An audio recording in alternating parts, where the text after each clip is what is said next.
শুক্রবার রাজধানীর পল্টনে গুলিবিদ্ধ হন ইনকিলাব মঞ্চের মুখপাত্র শরীফ ওসমান হাদী। এই ঘটনায় তীব্র নিন্দা জানিয়ে বিবৃতি দিয়েছে সরকার থেকে শুরু করে বিভিন্ন রাজনৈতিক দল। গুলিবিদ্ধ ওসমান হাদীর সুস্থতা কামনার পাশাপাশি জড়িতদের বিরুদ্ধে কঠোর ব্যবস্থা নিতে অন্তর্বর্তী সরকারের প্রতি আহ্বান জানান বিএনপি মহাসচিব মির্জা ফখরুল ইসলাম আলমগীর।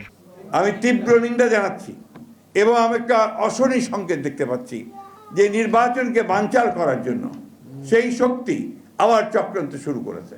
অবিলম্বে সকল প্রার্থীর নিরাপত্তা নিশ্চিত করুন এবং এই নির্বাচনকে যেন সম্পূর্ণভাবে সন্ত্রাস মুক্ত হয় তার জন্য ব্যবস্থা গ্রহণ করুন। এদিকে গণতন্ত্রের অগ্রযাত্রা ব্যাহত করতে মাস্টার প্ল্যানের অংশ হিসেবে হাদীর ওপর দুষ্কৃতকারীরা হামলা চালিয়েছে বলে অভিযোগ বিএনপির সিনিয়র যুগ্ম মহাসচিব রুহুল কবির রিজভীর। আর অপরাধীদের খুঁজে বের করে বিচারের আওতায় আনার দাবিতে শনিবার ঢাকাসহ সারা দেশে বিক্ষোভ কর্মসূচির ঘোষণা দিয়েছে বিএনপি।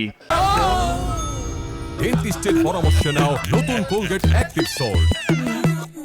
দেশে গণতন্ত্রের যে অগ্রযাত্রা, একটা অবাধ সুষ্ঠু নির্বাচন এবং একটা শান্তিপূর্ণ সুষ্ঠু পরিবেশকে বিঘ্নিত করার জন্য তারা নীল নকশা অনুযায়ী কাজ করছে।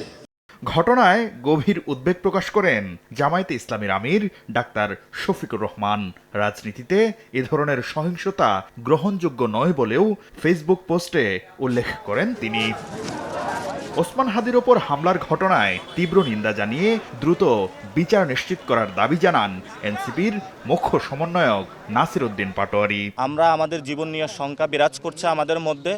বর্তমান সরকারকে যারা মাঠে আছেন তাদেরকে নিরাপত্তা বিধান করতে হবে।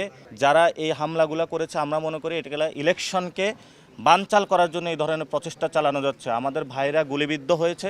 আমরা জাতীয় নাগরিক পার্টির পক্ষ থেকে এর তীব্র নিন্দা এবং প্রতিবাদ জানাচ্ছি। এদিকে হামলায় জড়িতদের দ্রুত আইনের আওতায় আনার নির্দেশ দিয়েছেন প্রধান উপদেষ্টা ডক্টর মোহাম্মদ ইউনূস।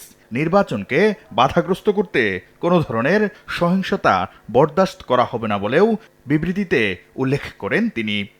শাকির আহমেদ, সময় সংবাদ, ঢাকা।